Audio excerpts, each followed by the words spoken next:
Hi, my name is Noah with Subaru Windsor, and this is the 2021 Subaru Ascent Limited. So with the Ascent, the two main things that people love is the safety of the vehicle and the practicality. Starting with the safety, on the headlights, these are LED responsive headlights. So not only do you have automatic high beams, automatic headlights as well, but the headlights will turn with you when you turn the steering wheel. Also built-in fog lights, and the eyesight system for safety features has two cameras up there that just clear the windshield wipers. Instead of having the sensor on the very front there, it has it right there, so you can use it in more inclement weather conditions.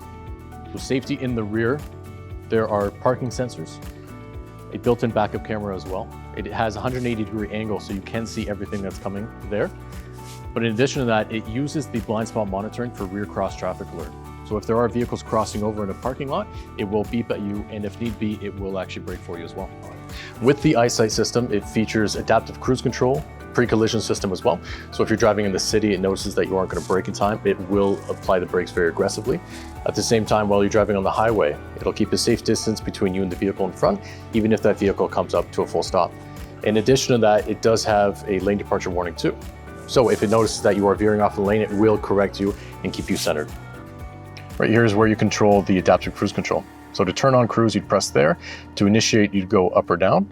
And these buttons here adjust the distance with 4 different increments for you. And this button here turns on the active steering. The Ascent features 8.7 inches of ground clearance, which is also attached to the symmetrical full-time all-wheel drive. So this continuously sends power to all 4 wheels. It even has active brake torque vectoring, where if you're turning, it will brake the inner wheels for you. Stepping into the passenger seat here, there is a metal rod that locks in place there, goes all the way across. And this has 2 functions. When the door is closed, the door won't actually crunch in if there's a side impact. And in the case of a rear end collision, it actually adds more rigidity as well. Taking a look at the B pillar, Subaru uses boron steel. So the way they manufacture it is they layer on the metal, and this is actually so strong that I believe it was in 2005, the jaws of life that the firefighters use weren't actually able to cut through it. And now they've actually had to reinvent it so that it is able to cut through Subaru's steel. That's how strong and safe these vehicles are. These seats have whiplash reduction technology in it. So similar to when you throw up a baseball and you catch in your hands, if you caress it, it is a bit softer. Same thing happens for the seats. So in the case of a rear end collision, the seat drops down ever so slightly and moves forward so that takes most of the energy. The vehicle features a 2.4-liter Boxer turbo engine, which produces 260 horsepower. It is on breakable engine mounts. In the case of a front end collision, the engine will drop down below the cabin and not towards you as well. As far as maintenance goes, everything that you would need to care about as a consumer is already highlighted for you in yellow. Oil dipstick, coolant, washer fluid, your oil as well. They even move the filter up here for easier oil changes. The vehicle uses a Boxer engine. So instead of the pistons going upward a V-shape, they are horizontally posed. It's actually the same engine design that they use in the Porsche engines. And the benefit for you as a consumer is it does sit lower, so your driving dynamics are going to be much more improved. Regarding practicality, you can install a trailer hitch that does have a covering as well. So when you're not using it, you can cover it up. It looks more aesthetically pleasing.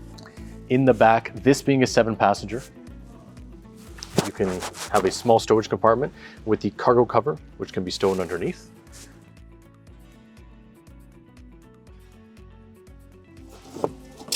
These can fold down as well, and that's how much room there is. The Ascent features something very unique on the market where the door sill wraps around the very bottom of the vehicle, underneath there. The function of this, when you're getting in the car, especially with snow, you're less likely to actually dirty up your pants because that area will be kept clean. Stepping into the Ascent is relatively easy as well. Simply lift on that handle there, slides forward, and there are 2 steps right there. And me being an adult at 6 feet tall, it's very easy to get in and out of. Loading cargo is relatively easy as well with these step points. You have easy access points right there for the crossbars. So whether you're loading a bike, a snowboard, or even a cargo box, it is relatively easy with the Ascent. It is relatively comfortable here in the second row as well. I'm greeted to my own HVAC system, heated seats for the captain's chairs, and there are 19 cup holders inside of the Ascent. 2 here on each door card, 1 up there as well. 2 more in the center.